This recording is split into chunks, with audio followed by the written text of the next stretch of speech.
গতকাল 15 আগস্ট সন্ধ্যা 7টায় মুন্সিগঞ্জের শ্রীনগরে বেলতলী শ্রী শ্রী রাধা গোবিন্দ মন্দির পরিদর্শন ও আলোচনা সভা অনুষ্ঠিত হয়েছে। দ্য লাইফ অনলাইন কেনাকাটায় বিশ্বস্ত নাম। বেলতলী পূজা কমিটির সভাপতি গোপালদের সভাপতিত্বে প্রধান অতিথি হিসেবে উপস্থিত ছিলেন উপজেলা বিএনপির সভাপতি শহীদুল ইসলাম মৃধা।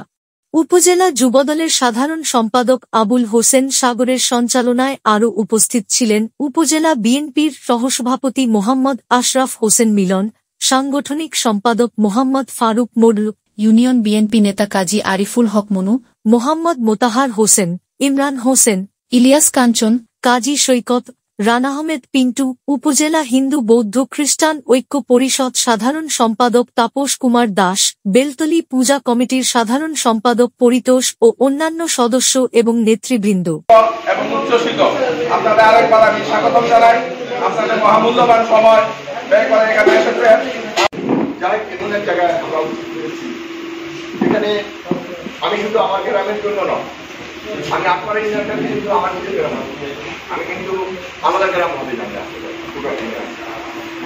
এখানে আমি কথা বলতে হবে, এটা আমি চাই না যে এখানে আমি ওইভাবে কথা বলবো, আমি অন্য অঞ্চলের হিসাবে কথা বলবো, আমার এটা দায়িত্ব। শহীদ শেখ, মুন্সিগঞ্জ।